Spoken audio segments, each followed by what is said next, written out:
After the war, we gave Greenland back to Denmark. How stupid were we to do that? But we did it. But we gave it back. But how ungrateful are they now? So now our country and the world face much greater risks than it did ever before because of missiles, because of nuclear, because of weapons of warfare that I can't even talk about. 2 weeks ago, they saw weapons that nobody ever heard of. They weren't able to fire one shot at us. They said, what happened? Everything was discombobulated. They said, we've got them in our sights. Press the trigger, and nothing happened. No anti-aircraft missiles went up. There was one that went up about 30 feet and crashed down right next to the people that sent it. They said, what the hell is going on? Those defensive systems were made by Russia and by China. So they're going to go back to the drawing boards, I guess. Greenland is a vast, almost entirely uninhabited and undeveloped territory. It's sitting undefended in a key strategic location between the United States, Russia, and China. That's exactly where it is, right smack in the middle. Wasn't important nearly when we gave it back. You know, when we gave it back, it wasn't the same as it is now. It's not important for any other reason, you know, everyone talks about the minerals. There's so many places. There's no rare earth, no such thing as rare earth. There's rare processing, but there's so much rare earth. And this, to get to this rare earth, you got to go through hundreds of feet of ice. That's not the reason we need it. We need it for strategic national security and international security. This enormous unsecured island is actually part of North America, on the northern frontier of the Western Hemisphere. That's our territory. It is therefore a core national security interest of the United States of America. And in fact, it's been our policy for hundreds of years to prevent outside threats from entering our hemisphere, and we've done it very successfully. We've never been stronger than we are now. That's why American presidents have sought to purchase Greenland for nearly 2 centuries. You know, for 2 centuries, they've been trying to do it. They should have kept it after World War II, but they had a different president. That's all right. People think differently. Much more necessary now than it was at that time, however.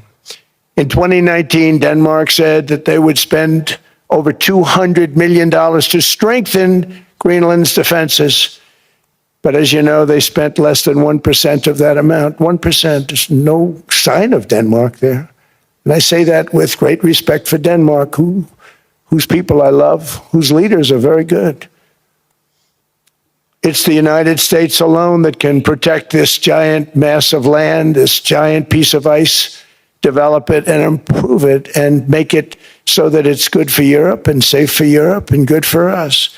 And that's the reason I'm seeking immediate negotiations to once again discuss the acquisition of Greenland by the United States, just as we have acquired many other territories throughout our history, as many of the European nations have. They've acquired, there's nothing wrong with it. Many of them, some went in reverse, actually, if you look. Some had great, vast wealth, great, vast lands all over the world. They went in reverse. They're stuck back where they started. That happens too. But some grow. But this would not be a threat to NATO. This would greatly enhance the security of the entire alliance, the NATO alliance. The United States is treated very unfairly by NATO. I want to tell you that. And when you think about it, nobody can dispute it. We give so much and we get so little in return. And I've been a critic of NATO for many years. And yet I've done more to help NATO than any other president by far, than any other person. You wouldn't have NATO if I didn't get involved in my first term. The war with Ukraine is an example. We are thousands of miles away, separated by a giant ocean. It's a war that should have never started, and it wouldn't have started if the 2020 U.S. presidential election weren't rigged. It was a rigged election. Everybody now knows that. They found out. People will soon be prosecuted for what they did. It's probably breaking news, but it should be. It was a rigged election. Can't have rigged elections. You need strong borders, strong elections, and ideally a good press. I always say it.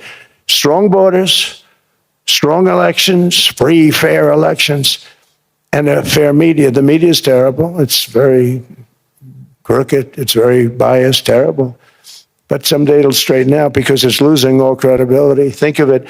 When I went in a landslide, a giant landslide, won all 7 swing states, won the popular vote, won everything, and I only get negative press. That means that it has no credibility. And if they're going to get credibility, they're going to have to be fair. So you need a fair press. But you also need those other elements. And I inherited a terrible, terrible situation. If you look, the border was open. The inflation was raging. Everything was bad with the United States when I came into office. But I also inherited a mess with Ukraine and Russia, something that would have never happened. And I know Putin very well. He and I would discuss Ukraine. It was the apple of his eye, but he wasn't going to do anything. I said, Vladimir, you're not doing it. He would never have done it. It was terrible what happened. I could see it happening, too. After I left, I could see it happening. Biden had given Ukraine and NATO $350 billion, a staggering sum, $350 billion. I came in, and just like the southern border, just like inflation, just like our economy, I said, wow, this place is in trouble, meaning our country. All of these things were out of control. But the border was out of control. We fixed it with the strongest border anywhere in the world. And I've now been working on this war for 1 year, during which time I settled 8 other wars. India, Pakistan. I settled other wars that were Vladimir Putin called me, Armenia, Azerbaijan. He said, I can't believe you settled that one. They were going on for 35 years. I settled it in 1 day. And President Putin called me. He said, you know, I can't believe I worked on that war for 10 years trying to settle it. I couldn't do it. I said, do me a favor, focus on settling your war. Don't worry about that one. What does the United States get out of all of this work, all of this money, other than death, destruction, and massive amounts of cash going to people who don't appreciate what we do? They don't appreciate what we do. I'm talking about NATO, I'm talking about Europe. They have to work on Ukraine. We don't. The United States is very far away. We have a big, beautiful ocean separating us. We have nothing to do with it.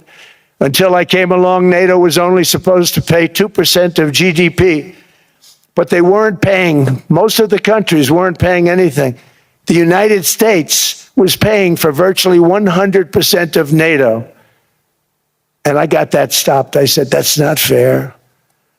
But then more importantly, I got NATO to pay 5%, and now they were paying, and now they are paying. So something nobody said was possible. They said, we will never go up higher than 2%.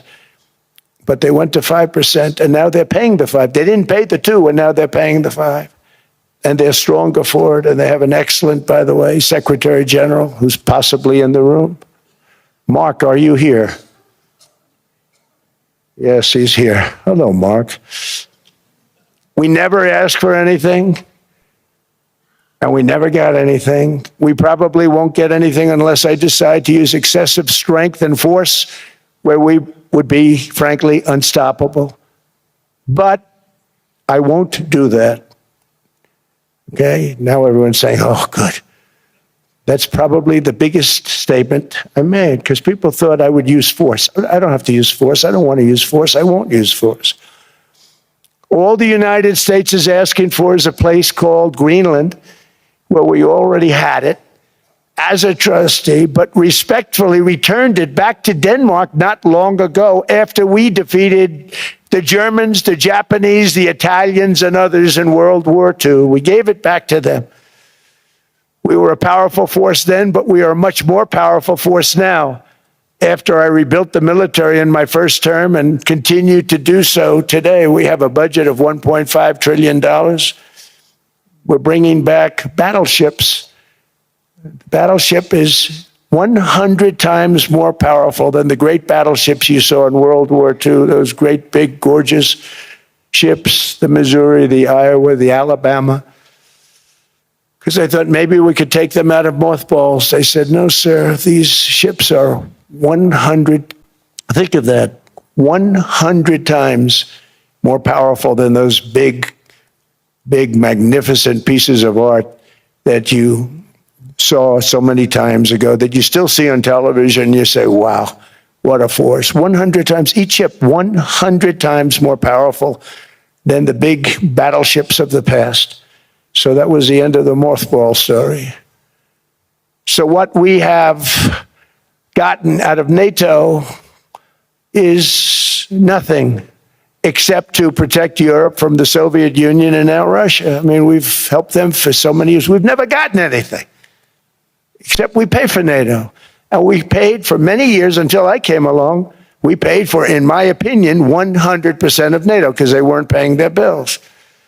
And all we're asking for is to get Greenland, including right title and ownership, because you need the ownership to defend it. You can't defend it on a lease. Number one, legally, it's not defensible that way, totally. And number two, psychologically, who the hell wants to defend a license agreement or a lease, which is a large piece of ice in the middle of the ocean where if there is a war, much of the action will take place on that piece of ice. Think of it. Those missiles would be flying right over the center of that piece of ice. All we want from Denmark for national and international security and to keep our very energetic and dangerous potential enemies at bay is this land on which we're going to build the greatest golden dome ever built. We're building a golden dome that's going to, just by its very nature, going to be defending Canada. Canada gets a lot of freebies from us, by the way. They should be grateful also, but they're not. I watched your prime minister yesterday. He wasn't so grateful. But they should be grateful to us. Canada lives because of the United States. Remember that, Mark, the next time you make your statements. What we did for Israel was amazing, but that's nothing compared to what we have planned for the United States, Canada, and the rest of the world. We are going to build a dome like no other. We did it for Israel. And by the way, I told Bibi, stop taking credit for the dome. That's our technology. That's our stuff. But they had a lot of courage, and they were good fighters, and they did a good job, and we wiped out the Iran nuclear threat like nobody can believe. Nobody's ever seen anything like it.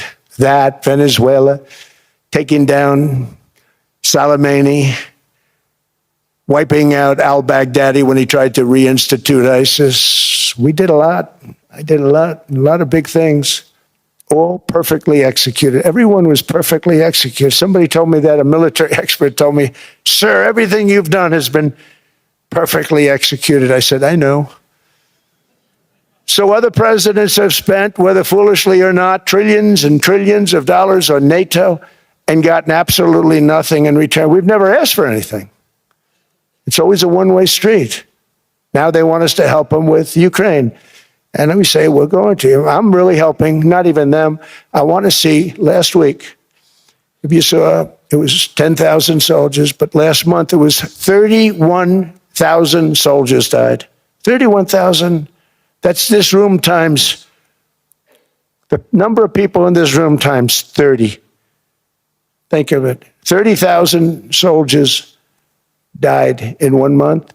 The month before it was 27,000. The month before that it was 28,000. The month before that it was 25,000. It's a bloodbath over there.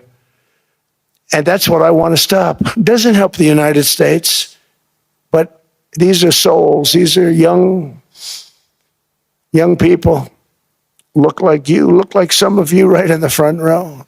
They go to war. Their parents are so proud. Oh, there he goes, comes back. 2 weeks later, they get a call, your son's head's been blown off. I want to stop it. It's a horrible war. It's the worst since World War II. They keep going, they'll exceed World War II. The numbers are staggering, how many people they've lost. They don't want to talk about it. Ukraine and Russia lost just tremendous amounts. And I'm dealing with President Putin, and he wants to make a deal, I believe. I'm dealing with President Zelensky, and I think he wants to make a deal. I'm meeting him today. He might be in the audience right now. But they got to get that war stopped because too many people are dying, needlessly dying. Too many souls are being lost. It's the only reason I'm interested in doing it. But in doing it, I'm helping Europe, I'm helping NATO, and I've until the last few days when I told them about Iceland, they loved me. They called me daddy, right, last time. A very smart man said, he's our daddy. He's running it. I was like running it. I went from running it to being a terrible human being. But now what I'm asking for is a piece of ice, cold and poorly located, that can play a vital role in world peace and world protection. It's a very small ask compared to what we have given them for many, many decades. But the problem with NATO is that we'll be there for them 100%. But I'm not sure that they'd be there for us. If we gave them the call, gentlemen, we are being attacked. We're under attack by such and such a nation. I know them all very well. I'm not sure that they'd be there. I know we'd be there for them. I don't know that they'd be there for us. So with all of the money we expend, with all of the blood, sweat, and tears, I don't know that they'd be there for us. They're not there for us on Iceland, that I can tell you. I mean, our stock market took the first dip yesterday because of Iceland. So Iceland's already cost us a lot of money. But that dip is peanuts compared to what it's gone up. And we have an unbelievable future in that stock. That stock market is going to be doubled. We're going to hit 50,000, and that stock market's going to double in a relatively short period of time because of everything that's happening. But this is a good example. After giving NATO and European nations trillions and trillions of dollars in defense, they buy our weapons. We make the greatest weapons in the world, but now we're going to make them faster, much faster. You saw that. I put a cap on the salaries, and I put no buybacks, no stock buybacks, no various other things that they were doing. I mean, they were making $50 million, but it would take them 3 years to give you a Patriot missile. I said, that's not good. My chauffeur can do a better job than that, and he makes slightly less than 50. They make big salaries. If they're going to make those big salaries, they're going to have to produce a lot faster. The good news is we have the greatest equipment in the world. Now we're going to start making it a lot faster. They're going to build additional plants. And all of the money that goes into stock buybacks is going to go into building plants. We're not allowing stock buybacks by defense companies any longer. They're going to build new plants to make Tomahawks, Patriots. We have the best equipment, F-35s, F-47, the new one just coming out. They say it's the most devastating plane, fighter jet ever. Who knows? They called it 47. If I don't like it, I'm going to take the 47 off it. I wonder why they called it 47. We'll have to think about that. But if I don't like it, I'm going to take that 47 off. But it's supposed to be the stage 6. It's supposed to be the first stage 6 plane, undetectable, like our B-2 bombers were undetectable. They flew right over Iran. They were undetectable. And they did their job, and they got the hell out of there. So we want a piece of ice for world protection, and they won't give it. We've never asked for anything else, and we could have kept that piece of land, and we didn't. So they have a choice. You can say yes, and we will be very appreciative, or you can say no, and we will remember. A strong and secure America means a strong NATO, and that's one reason why I'm working every day to ensure our military is very powerful, our borders are very strong, and above all, our economy is strong because national security requires economic security and economic prosperity, and we have the greatest that we've ever had. Biden and his allies destroyed our economy and gave us perhaps the worst inflation in American history. They say 48 years, I say forever, but I think 48 years is the equivalent to forever. Whether it's 48 years or ever, it's terrible. costing the typical family $33,000. What they did to this country should never, ever be forgotten.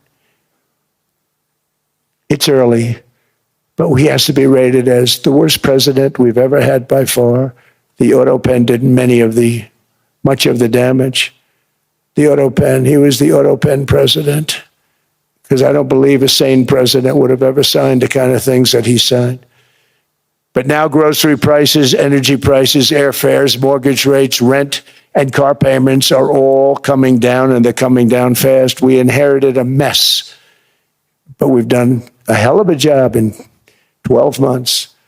Under my most favored nation policy for drug prices, the cost of prescription drugs is coming down by up to 90%, depending on the way you calculate. You could also say 5, 6, 7, 800%. There are two ways of figuring that. But we have a favored nations policy that every president wanted, no president was able to get. I got it, and other nations approved it. And I had to use tariffs in order to get it because they said, no way. In other words, a pill that costs 10% in London costs $130.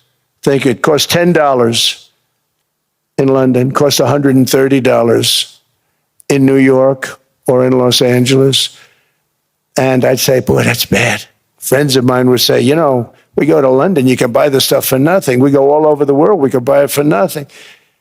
Because basically America was subsidizing every nation in the world. Because presidents allowed them to get away with it. It became very tough. So when I called up Emmanuel Macron, I watched him yesterday with those beautiful sunglasses. What the hell happened? But I watched him sort of be tough. But he was at $10 for a pill. And I said, Emmanuel, and I have all the big pharmaceutical companies are in total agreement. It wasn't easy, by the way. They're tough, smart. They've been getting away with the scam for a long time. But they gave it up. But they said, you'll never get the countries to approve it. I said, why is that? Because they won't. They always said, we're not paying any more. Get the rest for the United States. So over the years, they stayed the same. We just went up, up, up. And I mean, we would pay 13, 14, 15 times more than some certain countries would. So I said, no, they'll approve it 100%. Sir, you'll never get them to approve it. I said, I guarantee you. But I actually started with Emmanuel, who probably is in the room too. And I like him. I actually like him. Hard to believe, isn't it? And I said, Emmanuel, you're going to have to lift the price of that pill to $20, maybe $30. Think of that. That means it's a doubling of prescription drugs. Might be a tripling, might be a quadrupling. It's not easy. No, no, no, Donald, I will not do that. I said, yes, you will, 100%. He said, no, no, no. You're asking me to double. I said, Emmanuel, you've been taking advantage of the United States for 30 years with prescription drugs. You really should do it, and you will do it. I have no doubt. In fact, I am 100% sure you're going to. No, no, no, I will not do it. Because yes, in all fairness to him, he has to double or triple. Because the world being a bigger place than the United States, it's not that you meet in the middle. You just have to go up some, and we come down a lot. They go up a little, we come down a lot. So we're at $130, they're at 10. So they may have to go to 20 or 30. No more than that. I said, Emmanuel, you're going to be doubling or tripling? No, no, no. I said, here's the story, Emmanuel. The answer is you're going to do it. You're going to do it fast. And if you don't, I'm putting a 25% tariff on everything that you sell into the United States and a 100% tariff on your wines and champagnes. And that's about 10 times more than what I'm requesting. And you're going to do it. I don't want to go public with it, but you may make me do that. No, no, Donald, I will do it. I will do it. It took me, on average, 3 minutes a country, saying the same thing. You will do it. They all said, no, no, no, I will not do it. You're asking me to double the cost of prescription. I said, that's right, because you've been screwing us for 30 years. And they said, we will not do it. I said, that's all right. On Monday morning, we're putting a 25, 30, 50. I gave different numbers for different countries. This is also national security we're talking about. Not fair. We're not going to subsidize the whole world. And every one of those countries have agreed to do it. So one of the biggest things that I've done is the fact that we have now most favored nation. We will pay whatever the lowest price is in the entire world. So our drug prices are going to be coming down by staggering 90%. Again, you could say 1,000%, 2,000%. Depends on the way you want to figure it, but we'll go with the way the fake news likes it better because it sounds, can you imagine a 90% reduction sounds much worse. But drug prices are going to be coming down tremendously in all the nations, and I appreciate them doing it, but they did it, in all fairness, without tariffs, I wouldn't have been able to get it done.